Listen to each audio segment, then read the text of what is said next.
In today's video, I want to take a look at a race that I went to as a kid, the 2006 Meijer 300 at Kentucky Speedway. This was of course before the Cup Series ever came to the track. The Busch Series, now the Xfinity Series, was the most popular race there. While the race the year before was the first ever NASCAR race I attended, there was something special about this one. This race sparked the career for a driver named David Gilliland. It's June 17, 2006. My dad and I had luxury suite tickets for the race that evening. I was so excited to be back at the track again as a 9-year-old. The driver I was rooting for was Paul Menard, since he was driving for DEI during that time.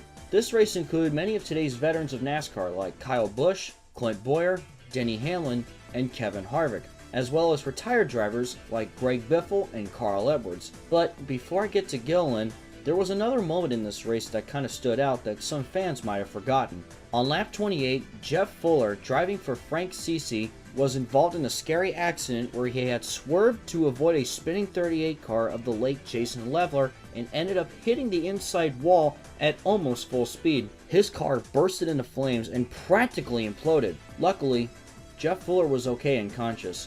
However, he had to be taken out of his car by cutting the roof off of it. He was taken to a hospital to be treated for smoke inhalation and only broke a wrist and a finger. While Fuller was released from the hospital the next day and had a full recovery, it was determined that the way his car imploded on impact was due to a faulty roll cage.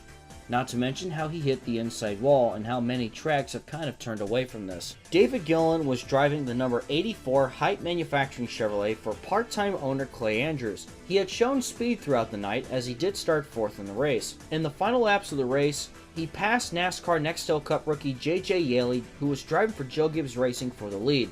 The team that Gilliland drove for had their engines and equipment in-house and not borrowed or rented from other big teams. Both Gilliland and Yaley were fighting for their first career Busch Series win, and in his 7th start, David Gilliland pulled off one of the greatest upsets in recent NASCAR memory. I thought it'd be a long time before we see a Busch Series regular win another Busch Series race, but this is more important than that. A part-time guy with a rookie driver, this is absolutely incredible. Guys like the New York Jets beating the Baltimore Colts in Super Bowl number 3.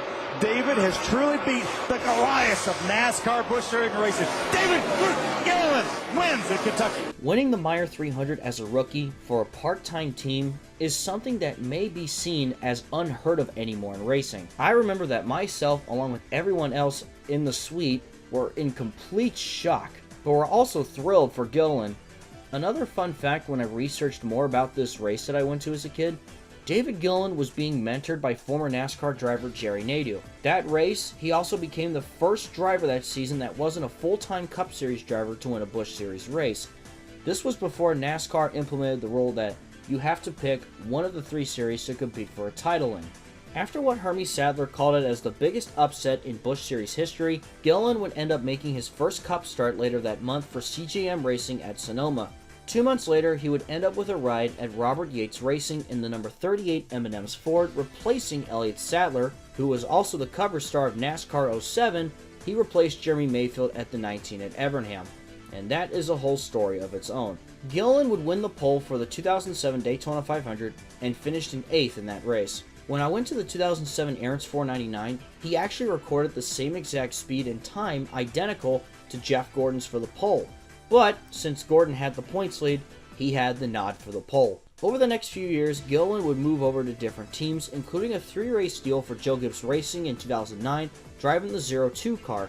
In 2011, he moved over to Front Row Motorsports, kicking off the season, finishing 3rd in the Daytona 500. 2 years later, he would help his teammate David Reagan to Front Row Motorsports' first ever victory with a 1-2 finish at Talladega. He would go on to spend the rest of his Cup career for Front Row Motorsports through 2015. He did attempt the 2016 Daytona 500 and ran in the Talladega Spring Race in the 35.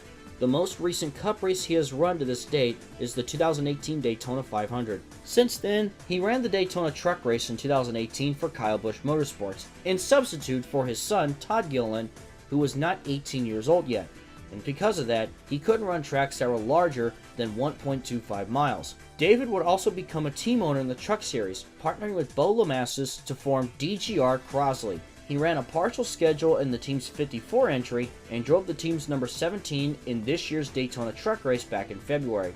His son, meanwhile, drives for Kyle Busch in the NASCAR Gander Outdoors Truck Series.